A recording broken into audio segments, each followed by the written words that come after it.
El mundo entero se venía preparando desde hace algún tiempo para conmemorar en este mes de mayo de 2019 los 500 años de fallecimiento del gran Leonardo da Vinci, uno de los seres más excepcionales en toda la historia de la humanidad. Por ello, el Instituto Tecnológico Metropolitano de Medellín, a través del Departamento de Biblioteca, Extensión Cultural y Fondo Editorial, se ha unido a esta celebración que se realiza en todo el mundo. Y hoy estamos en este encuentro de investigadores de las ciencias sociales y humanas.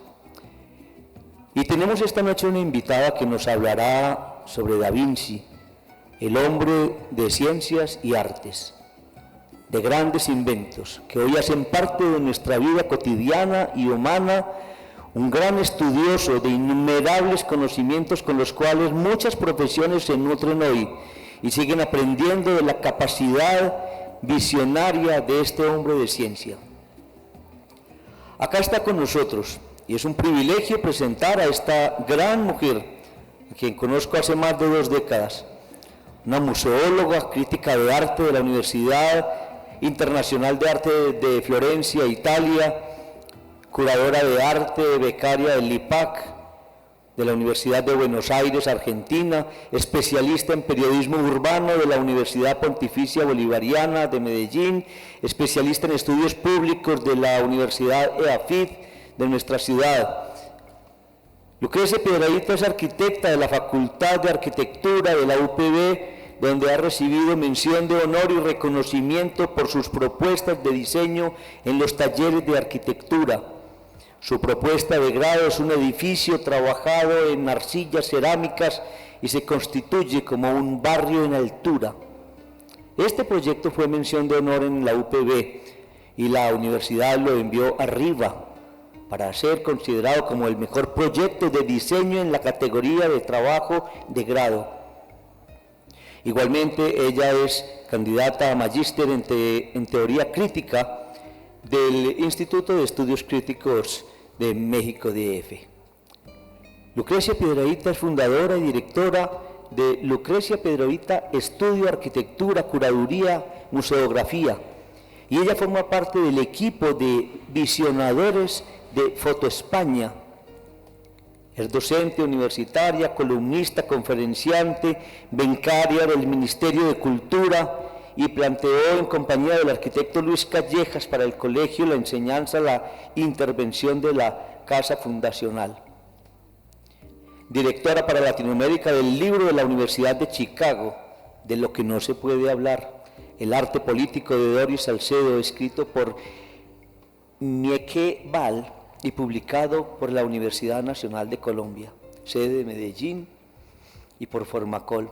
Distinguida entre los 10 ejecutivos jóvenes de Colombia por la categoría de logros culturales por parte de la Cámara Junior de Colombia.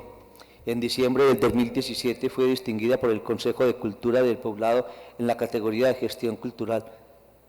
Puedo seguir diciendo muchas cosas de nuestra invitada y no tendríamos tiempo. Lucrecia, tiene usted los micrófonos y sé que vamos a tener un disfrute escuchándola hablar de Leonardo da Vinci. Buenas noches y muchísimas gracias. Les aseguro que el resumen que mandé de la hoja de vida era más cortico. Entonces, ¿tengo la posibilidad de un micrófono inalámbrico? Sí.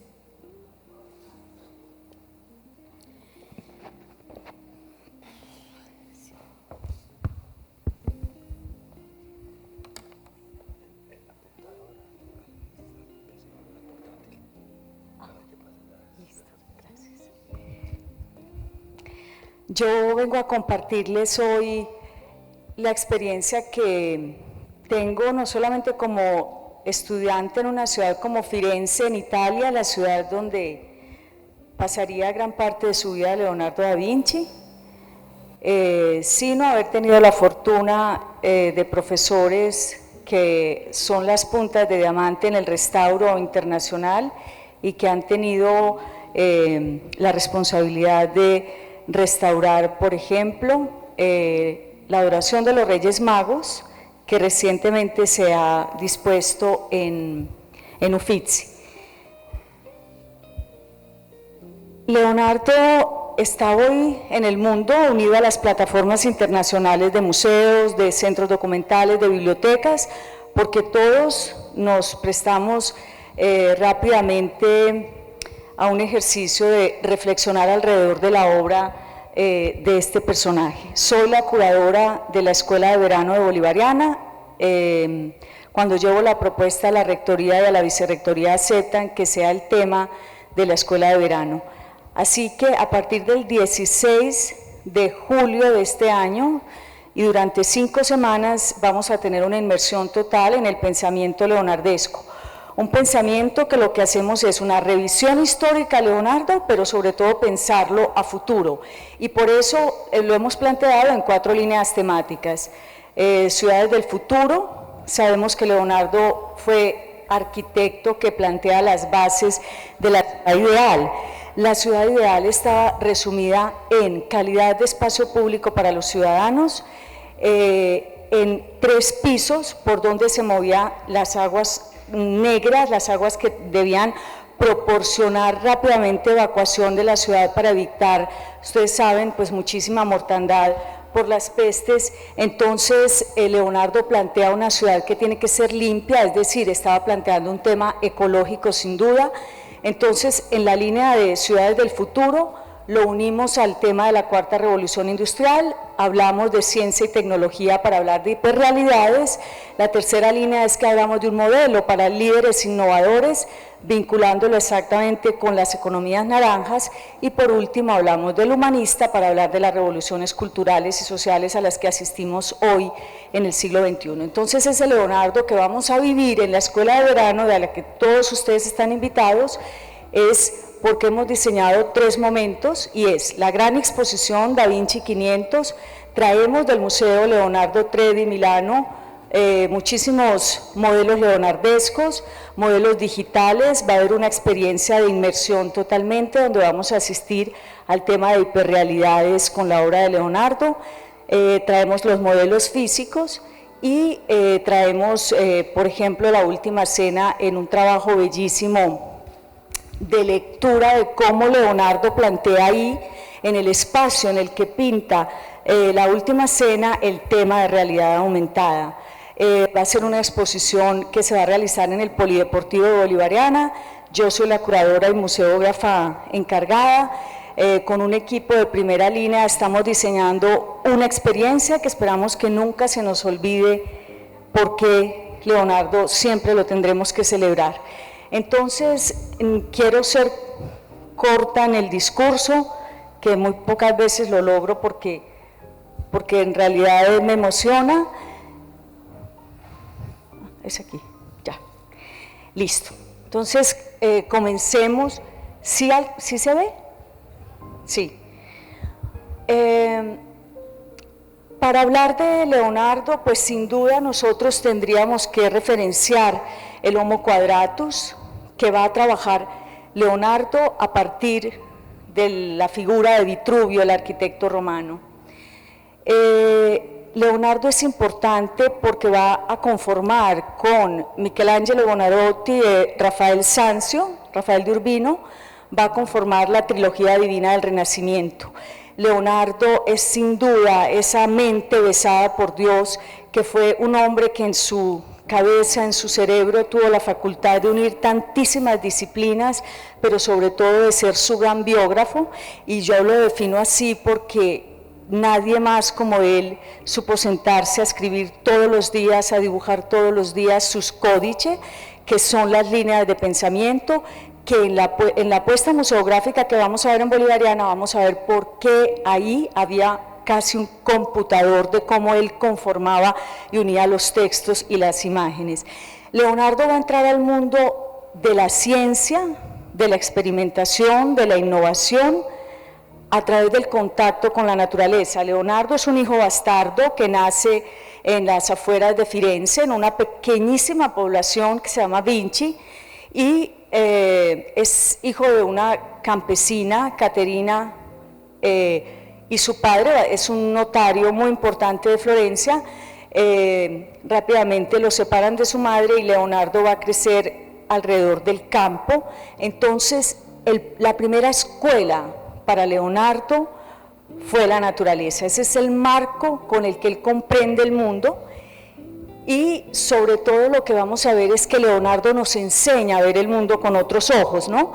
Entonces, estas dos imágenes las traía para hablarles de ese mundo del Renacimiento, Trecento, Quattrocento, Cinquecento, de un mundo que se definió por el distanciamiento del teocentrismo, pero sobre todo por plantear el mundo como el hombre centro de todas las cosas y la relación entre arte, ciencia y técnica.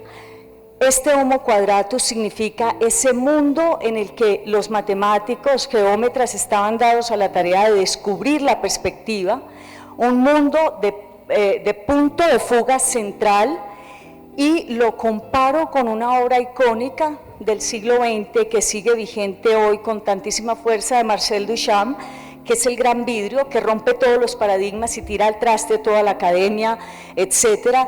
Y Duchamp lo que nos plantea en este Gran Vidrio es que sin duda asistimos a un mundo multipolar, es decir, nuestro ojo para comprender esta pieza se tiene que estar moviendo en muchísimas direcciones, leerlos entre hilos que hay detrás de los primeros planos que vemos. Entonces, así comprendemos a Leonardo. El hombre que educó su retina para entender que ese era el lugar por donde se accede a todos los conocimientos, y era el poder de observación, los estudios de óptica que va a desarrollar.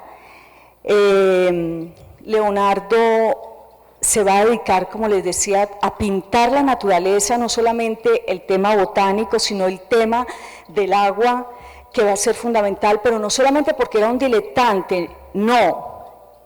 En el Renacimiento cuando Leonardo dice en el Renacimiento el arte es una cosa mental, está desplazando al arte de un divertimento, de un acto de diletarse, y le imprime al arte una categoría intelectual, ¿sí? Entonces, encontrar que ellos eran arquitectos, matemáticos, geómetras, ingenieros, era porque la obra de arte que nos estaban entregando, obviamente, era un catálogo preciso, científico, de comprobación. Los estudios de Leonardo alrededor del agua, que nos van a hablar de los temas de los fluidos, de las dinámicas, de cómo canalizar ríos, cómo desviar ríos, cómo contener pantanos.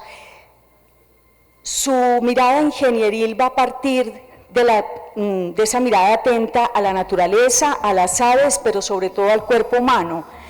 Sabemos que era diseccionado a cadáveres, esto era prohibido, pero ahí más o menos tenía el guiño en Florencia y podía diseccionar cadáveres.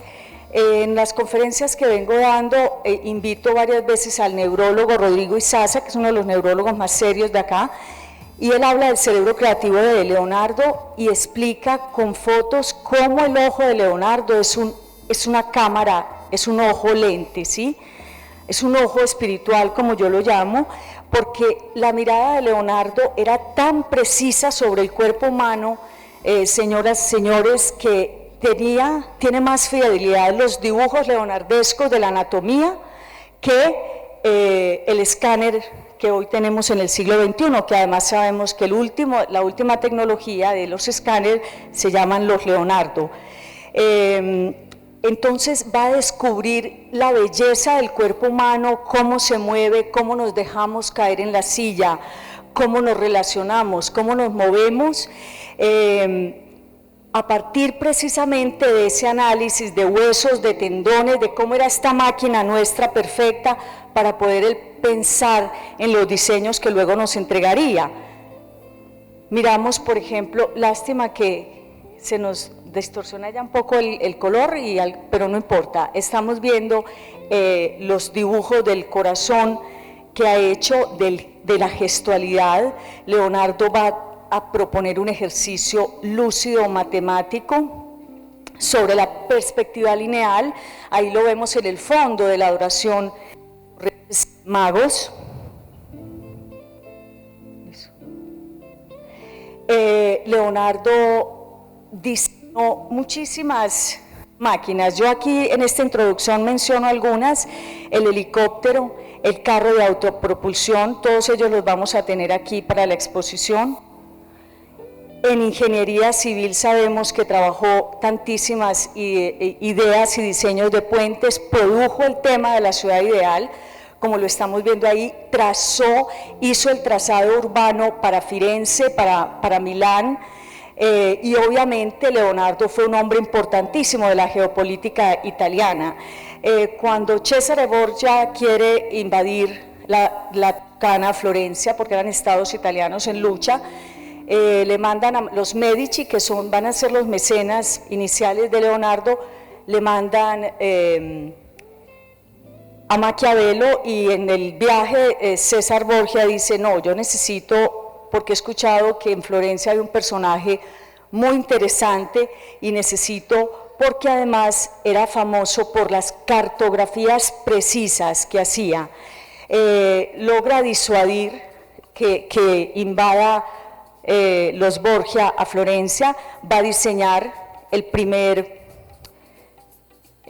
carro armado, el tanque de guerra. En estos días, el martes, que estábamos escuchando al doctor Francisco Restrepo, que se lanzaba a la escuela en Bolivariana, hablaba él de que se atribuyen los ingleses el diseño del carro armado, y es sin duda de Leonardo. Las máquinas de asedio, las fortalezas, diseñaba las fortalezas para Ludovico Sforza, el gobernador de Milán, que sería uno de sus grandes mecenas, porque básicamente las ciudades que va a tocar Leonardo son Firenze. Luego, cansado, ha montado un restaurante en Firenze con Sandro Botticelli, que era su gran amigo. La gente estaba acostumbrada a llegar cansada del campo, los campesinos, de construir puentes, de hacer el trabajo fuerte de unas ciudades que estaban en construcción, y Leonardo había conformado con Botticelli la enseña de las 3 ranas de Sandro y Leonardo, donde les ofrecía ancas de rana, 3 hilos de zanahoria y unos nabos. Tuvieron que cerrar porque obviamente los campesinos cansados no querían llegar a comer esos platos tan absolutamente bien o supremamente bien diseñados, pero que no suplían las necesidades de los comensales. Ellos tienen que cerrar. Él pide una carta a Lorenzo el Magnífico: señores, y esto es porque es un emprendedor y es un innovador, Leonardo, le dan una carta, él la lee y él dice: no, pues yo con esta carta sí, va firmada por Lorenzo el Magnífico, pero ahí no dice mucha cosa de mí, y él escribe su propia carta. Me imagino que hay muchos de acá que conocen esa carta, que cuando llega a las manos de Ludovico Sforza, el gobernador de Milán, lee y dice: yo tengo que conocer este personaje. ¿Cómo alguien se autopresenta así? ¿Cierto? Una carta donde decía: no tengo par en la construcción de puentes, catapultas, demás dispositivos que no me atrevo a confiar a este papel, soy experto en atar nudos, no tengo par en la pintura, en la arquitectura, y hago pasteles que no tienen igual. Él gana el puesto, se va a los Sforza, va a trabajar allí en el castillo sforzesco como jefe de banquetes de Ludovico el Moro. Ese era el espíritu de Leonardo, un espíritu imbatible que desde Milán va a producir una de sus obras más impresionantes, que casi que yo no tendría que decir cuál es, porque crecimos viendo en la casa de las abuelas esta obra en el comedor o en nuestras fincas, o ahora que yo estoy en este trabajo me llegan a mis correos o a mis redes imágenes de la gente que dice: yo en mi casa tenía o tengo, y toman las fotos de esa última cena. La última cena significa, como les decía, una conquista absolutamente impecable de la espacialidad a nivel de perspectiva. Punto de fuga cae sobre la cabeza de Jesús. Lo que hace Leonardo, este es un encargo que le hacen los dominicos para Santa María delle Grazie en Milano. Allí él pinta en el refectorio, es decir, allí en el comedor pinta esta obra. Esta obra es un manifiesto para cualquier artista, no solamente por lo que significa a nivel geométrico y espacial, arquitectónicamente, como lo que hace él es que en esa pared que le han dado de fondo, ¿sí? Y quienes hayan estado allá viendo, más o menos imagínense que este es el refectorio, uno entra por una puertecita así y miras y aquí está la última cena, y te encuentras con un manifiesto de la gestualidad, de cómo representa el ánima, el alma de la gente, de los personajes que están allí, y todo trabajado alrededor del número de oro, el número de Dios. Cuando ilustra para Luca Pacioli, el matemático, va a ilustrarlo precisamente con los poliedros y va a hablar allí Pacioli de todo ese tema que sin duda marcó el devenir del Renacimiento, una composición piramidal, como aquí la estamos viendo en esta adoración de los Reyes Magos, la composición piramidal que es por excelencia renacentista. Aquí voy a empezar a moverme en la línea del tiempo y empiezo. Si yo les digo que este detalle estaba en la adoración de los Reyes Magos, ¿lo ven? Hagan el ejercicio un minutico de mirarla y de encontrar esta orgía bellísima de imágenes que va a trabajar Leonardo para esta obra. Esta obra, miren ustedes, el trazo ligero, abstracto, rápido, pero igual miren la detención que hay en este rostro, en este hombre fatigado, en el gesto de la mano, en este angelillo que con sus manos cubre ese grupo de gente. Y empiezo a encontrar que allí Leonardo aplica un concepto muy importante, y es el concepto del non finito, de lo no acabado. Ese concepto de lo no acabado lo traigo yo y lo leo para la arquitectura contemporánea, con un arquitecto de quien yo quiero que ustedes hoy salgan profundamente enamorados, porque él dice que no lo llamen arquitecto, sino que lo llamen ebanista. Él es suizo, ganador del premio Pritzker, que es el premio Nobel para los arquitectos, y es Peter Zumthor. Estamos viendo un detalle de la adoración de los Reyes Magos que sin duda es ese concepto de lo no acabado, donde nosotros alcanzamos a ver unas veladuras del agua, del movimiento sutil de la tierra, y lo traigo a las gotas de cristal, bolas de cristal que va a instalar Peter Zumthor en una catedral, en una capilla bellísima que va a ser para unos campesinos en Alemania. ¡Ay, wow! ¿Qué? Estoy. Ese concepto del non finito, señoras y señores, mírenlo acá. Este es un detalle también de la adoración de los Reyes Magos. Es tanto el poder y la fuerza del espíritu leonardesco que donde tu ojo cámara se mueva, uno encuentra una obra de arte. Si a mí me muestran este fragmento, yo digo, eso ya para mí es una obra. Yo compraría ese fragmento como una obra de arte total, y allí está. Yo les diría, señalen ya dónde están los jinetes, dónde están los caballos, y el ojo encuentra dificultad para verlo, pero encontramos aquí el gesto. Miren esta maravilla, ¿sí? Miren el jinete, ¿sí? Y lo traigo en la correspondencia de la única figura que hay en la capilla de los campesinos en Alemania, con la imagen trabajada literalmente en el concepto de lo no acabado. Y aquí lo vemos muy claramente, ¿sí? Composición en piramidal, ese tema del agua que les hablo que está acá, y esta orgía de figuras que se entorchan y se mueven todo el tiempo en el espacio, y a mí me permite esa composición piramidal, señores, hacer la correspondencia formal y en este caso constructiva con la capilla de los campesinos de Peter Zumthor. Miren la maravilla, le encargan esta capilla, tú por fuera ves un menhir de piedra, literalmente un menhir de piedra, y cuando ingresas encuentras una capilla absolutamente monumental en la simpleza y en la belleza. Lo que hace él es que coge una serie de troncos, miren ustedes, una serie de troncos, y les prende literalmente fuego.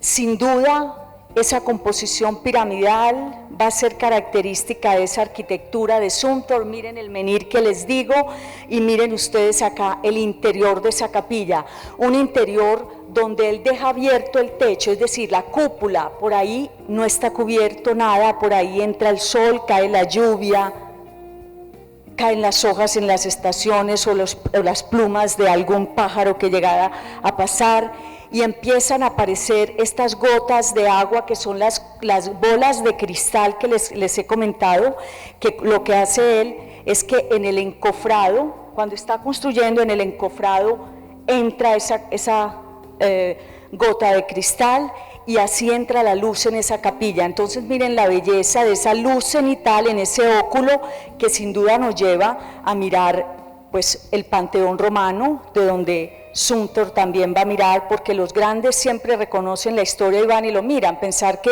un grande es grande porque se inventó todo, eso sería lo más absurdo, ¿no? Por eso hacemos investigación, porque hay que ir a mirar y revisar y volver a traer, y sobre todo ese camino interdisciplinar que hace que pasemos por muchas disciplinas, pero que produzcamos ya un objeto o un texto matizado por nuestros ojos y que ya, digamos, no pertenece a nadie específicamente. Este óculo que lo referencio con el Pantocrátor medieval, y aquí la relación de llenos y vacíos, de figura y fondo de la adoración de los Reyes Magos, con esa relación precisamente también de escala y piramidal en los dibujos preparatorios de Sumter. Pero cuando miro los Reyes Magos, porque además los invito para que la vean, está impecablemente montada en Uffizi en este momento, recién restaurada, como les decía, porque es una obra fundamental en la producción leonardesca. Miren, cuando la miraba también recordaba que uno de mis profesores en Firenze decía que el principio de la escena cinematográfica estaba condensada en la columna Trajana. La columna Trajana en el Foro Romano era uno de cómo se podía entender el cine, las imágenes en movimiento, las imágenes que cuentan una historia, y aquí vemos detalles de esa columna Trajana que yo los leo perfectamente en ese grupo leonardesco de la adoración de los magos. Miren ustedes, no sé si allá se alcanza a leer los caballos, los jinetes, las entrantes y el juego de luces. No sé si le está fallando, pero le doy y no me anda. Ah, es acá, sorry. Seguimos, sí, ya, gracias.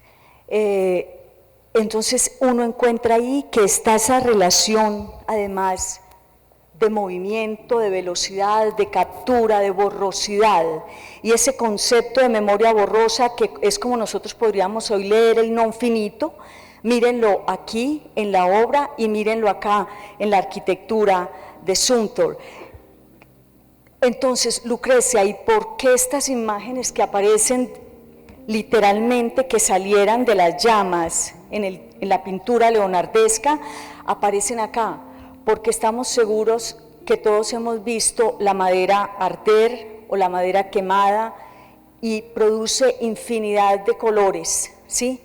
Cuando la luz pasa, entonces aparecen rosas, violetas, plateados, y empiezan a aparecer en ese altar barroco, en ese altar de la capilla contemporánea de Sumter, empieza a aparecer también esa maravilla de escenografías que nos ofrece Leonardo en el 400. Mírenlo acá, miren ese interior, no sé ustedes qué sienten frente a esa capilla tan simple, tan básica, pero que nunca se nos va a olvidar y que todos quisiéramos entrar allí, donde se ingresa y solamente está esta figura y el elemento que acabamos de ver donde se encienden las luces, la relación aquí clarísima de esa borrosidad, de ese movimiento, que sin duda, casi que si yo les pregunto quién es este, con seguridad en coro responderían, ¿cierto?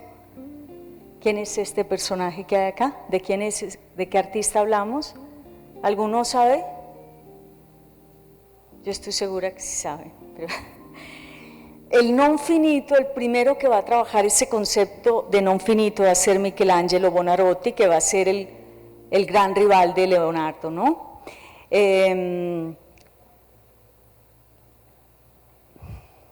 Miguel Ángel el Divino, como lo llamó Giorgio Vasari, pero también Giorgio Vasari llamó a Leonardo el celeste Leonardo y el poeta de la luz.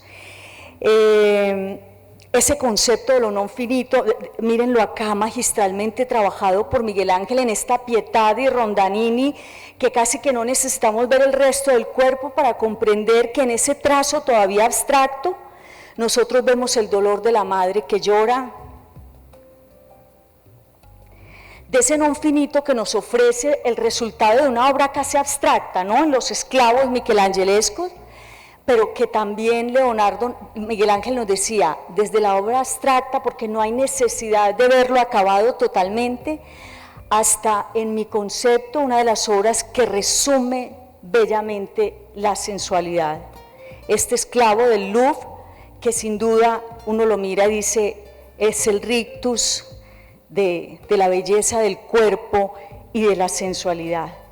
Entonces así sucede en la adoración de los Reyes Magos. Miren ustedes las figuras que aparecen, que desaparecen, miren el detalle ya preciso de ese jinete, y miren los ojos de agua y el non finito y la transparencia y la veladura en la arquitectura de Zumthor, y conviven hoy dos lenguajes históricos muy distintos, pero de eso se trata la buena arquitectura y el buen arte.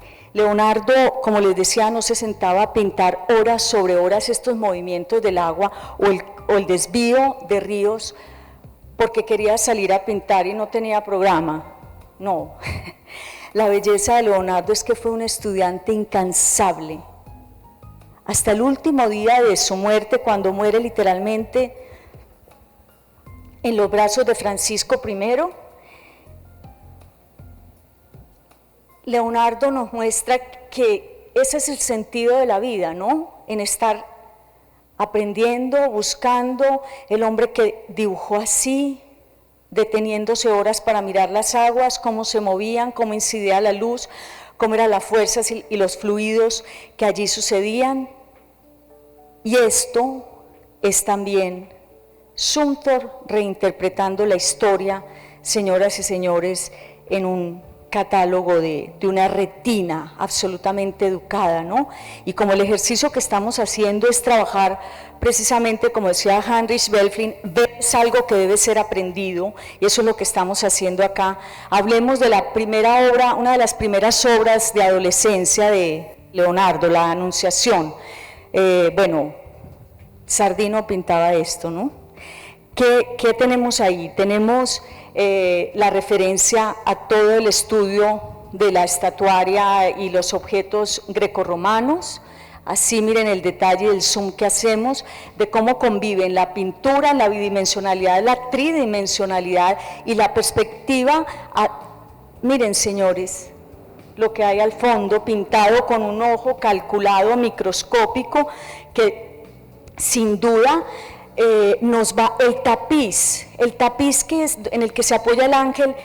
Los profesores nos muestran en Uffizi cómo es un catálogo de botánica que hay ahí, ¿sí?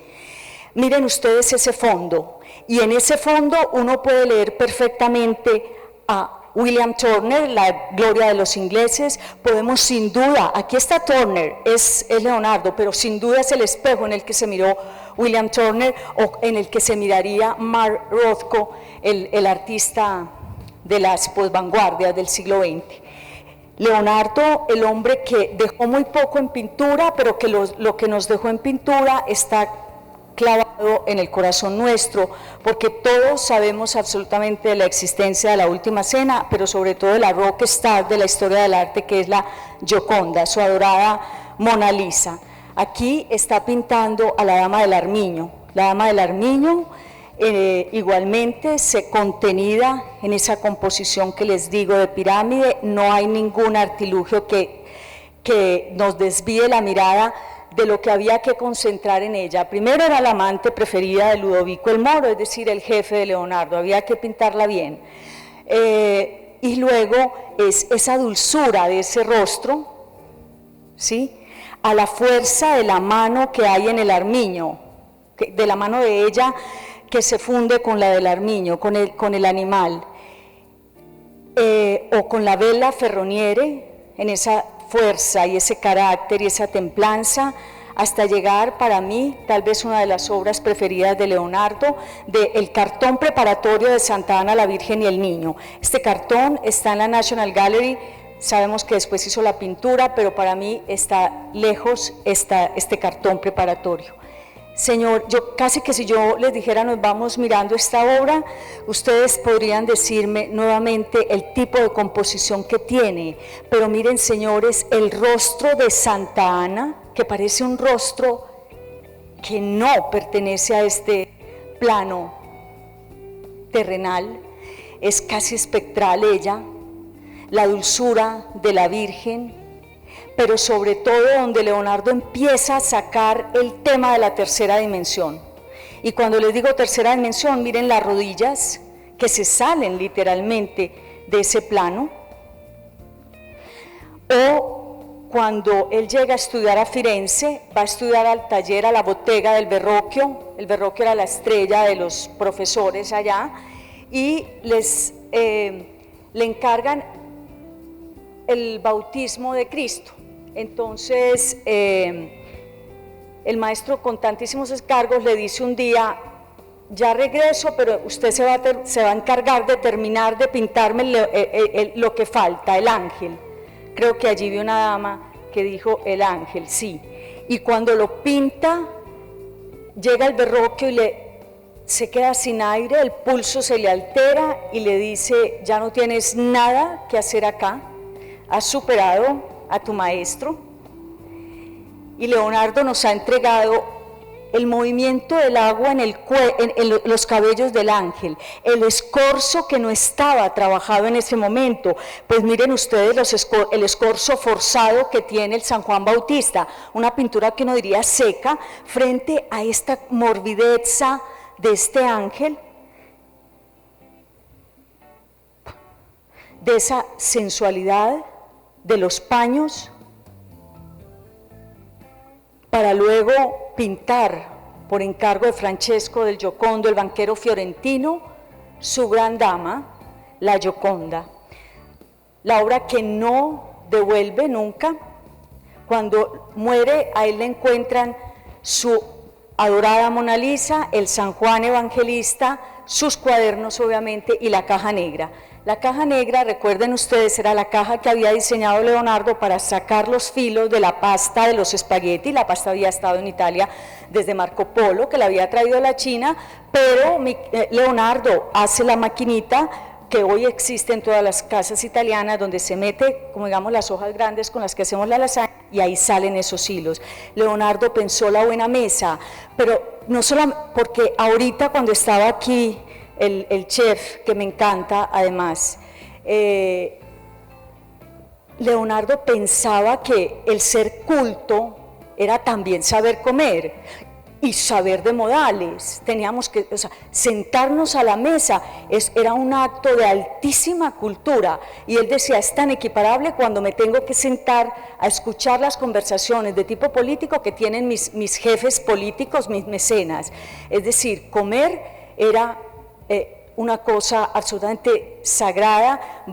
Sabemos que le va a poner otro diente al tenedor, que había sido inventado en Venecia, había diseñado miles de formas de cómo poner las servilletas, es decir, estaba unido a ese decoro oro, que es importantísimo, señores, y aquí con su adorada Mona Lisa, que lo que vemos es la consagración de un retrato en primer plano, más allá del mito, que si es él, que si es todo lo que se ha dicho, pero es la consagración de un retrato en primer plano, en un gesto absolutamente señorial y bello, pero sobre todo donde Leonardo va a trabajar con una calidad impresionante el tema del esfumato, que es una técnica que él había desarrollado y había implementado en la Virgen de las Rocas. Aquí ya, el esfumato es difuminar las áreas, los planos, para que no hubiese un corte entre ella y ese paisaje de fondo que la recorre,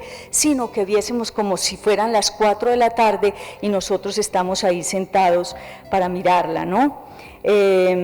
El trabajo de perspectiva que está allí y unos ojos que todo el tiempo nos miran, porque está mirando a nuestro equipo de acá, a los que están en el centro y a los que están allá al final, esa mirada que siempre, y miren ustedes el detalle, para encontrarnos con la rockstar del Louvre y todos vamos, así sea, a tomarnos la selfie con 100 por delante, pero todos tenemos que pasar por allí porque es un lugar de peregrinación, que la obra La Gioconda, que junto con el Guernica son las obras que más se han reproducido mecánicamente, y todos vamos a mirar esta gran dama que está allí, que el museo todo el tiempo nos recuerda en los corredores, en las otras salas. Miren las noticas que pone el Louvre, diciendo aquí estoy. Entonces sin duda una obra de arte que recibe ella sola anualmente 15 millones de visitas,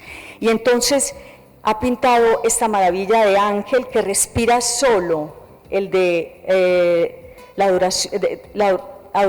Virgen de las Rocas. Allí precisamente en la Virgen de las Rocas aparece ese tema de la tercera dimensión, o en los dibujos que hace de manos para hablar de los músicos, y esa tercera dimensión la ha mirado Leonardo en Mantegna. Mantegna es un pintor anterior a él, que en mi concepto, cuando yo veo esto, lo veo más escultura que pintura. Es la pintura del Cristo muerto, bellamente, sacramentalmente pintado por Mantegna, donde baja nuestro ojo, nuestro visor. Miren lo que hace, no lo estamos viendo, nos baja y nos pone a la altura prácticamente de los pies de Cristo muerto para ver su palidez. Deténganse en el dolor de la madre, de sus acompañantes, y esa idea de tercera dimensión que estaba allí, ese gesto, esa tercera dimensión. Cuando les digo que el mundo del buen arte siempre es caleidoscópico, siempre va, vuelve, sabe recoger, pues aquí todos identificamos que luego vendría Picasso en los estudios preparatorios del Guernica, cómo mira a Mantegna para trabajar su obra maestra del descendimiento de Cristo. Pero también Leonardo ha ido a mirar a Roger van der Weyden, pintor flamenco. Miren esta maravilla. Si yo les muestro lo que sigue, yo espero que ustedes me digan, sí, ya sé en qué cuadrante estaba ese detalle. Miren esto que está allí, ¿sí? Miren ese gesto. Miren el detalle, el cuidado, la luz, pero empieza a aparecer algo con mucha fuerza, y son los paños de Roger van der Weyden, que Chillida, el pintor español contemporáneo, decía, si uno quiere mirar cómo tiembla la tierra, tiene que ir a estudiar los paños de Roger van der Weyden y después los paños de Leonardo. Leonardo va a dedicarle muchísimas horas, porque para él estudiar el cuerpo humano y entramos a Leonardo. Miren ustedes, los paños leonardescos, ¿qué tal? ¿Sí? Para donde uno dice no le hace falta que aparezca el cuerpo, tiene tanta soberanía y tanto poder estructural este dibujo de las piernas, para, como les decía, él tenía que estudiar cómo nos sentamos, cómo miramos, cómo nos dejamos caer, para captar luego el alma de quienes nos iban a mirar por siempre. Aquí en el detalle de su San Juan Evangelista, que está en el Museo del Louvre.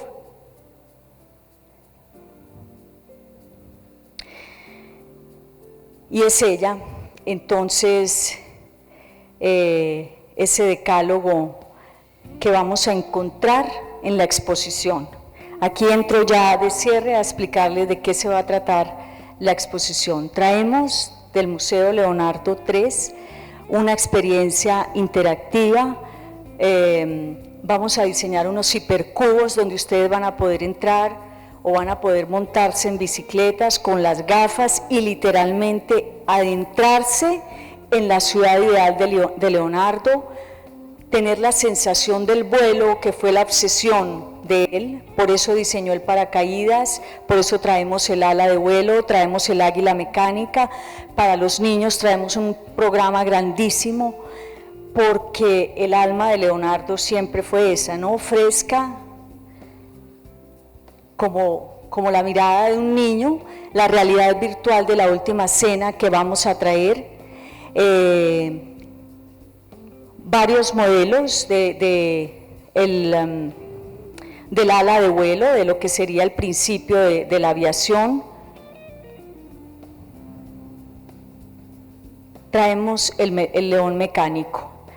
¿Alguien sabe qué es el león mecánico? Lo hace Leonardo para su último mecenas, que fue el rey Francisco I de Francia, en Amboise. Allí le dispuso un castillo a Leonardo. Se dice que tenían unos canales por donde se comunicaban y entraban hasta altas horas de la noche a conversar, y para él diseña el primer autómata, el primer robot. O sea, si Leonardo existiera hoy, la robot Sofía ya existiría entre nosotros hace mucho tiempo. Miren, este león se movía, producía sonido, y cuando el rey y la reina pasaban, el león se le abría la espalda y soltaba flores de lis. ¿Sí? Imagínense ustedes el tema ingenieril y mecánico que hay resuelto ahí. La museografía la he diseñado en 3 niveles: a nivel de piso, en un contacto con la naturaleza, porque es esa primera ventana como él accede; luego elementos que vamos a leer a la altura de nuestros ojos; y por último vamos a descolgar de la cubierta del polideportivo otros elementos. Entonces, es la tierra, el tema de archivo, que es importantísimo para mirar y saber leer a Leonardo, el ejercicio de maquetación que estamos haciendo acá en Medellín, y descolgar desde el techo elementos. Vamos a tener el Creativity Tour, que es donde nos vamos a montar en las bicicletas y vamos literalmente, estamos haciendo un ejercicio con Dream House, una oficina de acá que hace cine y todo el tema de realidad aumentada, y vamos a volar literalmente en la obra de Leonardo. Desde el Coliseo se van a desprender muchísimos telones que van a estar con unas gráficas simulando los códigos leonardescos. Esto es una sección que hemos hecho y ahí pueden ver ustedes un poco elementos suspendidos, los poliedros, pero este es lo que vamos a encontrar. Este es el render final. Así vamos a experimentar a Leonardo en Medellín, uniéndonos a esa red internacional, a ese trabajo que queremos traer las ideas leonardescas hoy, porque sin duda es un personaje que nunca dejará de decirnos cosas nuevas. Entonces entramos por esa relación con la tierra tan bella. Está construyendo acá con un grupo de ingenieros mecánicos y de arquitectos y ebanistas de primera línea el puente. Entonces el puente se va a suspender, tenemos el helicóptero, tenemos el ala de vuelo, los poliedros. Aquí hay un plano en X que va a recibir los códigos que se traen del museo, y al fondo vamos a encontrar el refectorio de la última cena, y luego podemos ver el tema de tecnología que empieza a bañar muchísimas zonas.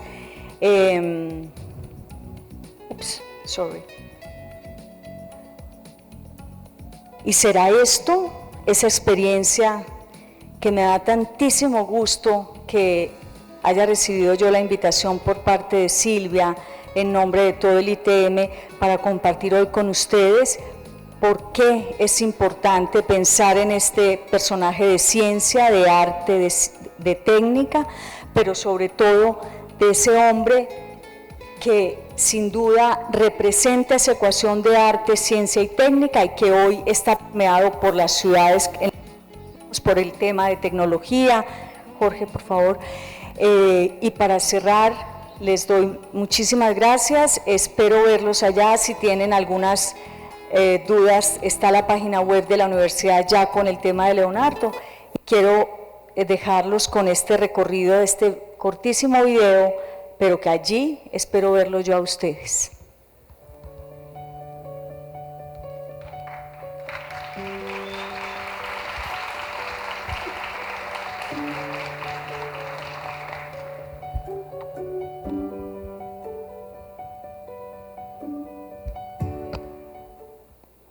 Tante grazie e buonasera, no? Gracias a todos.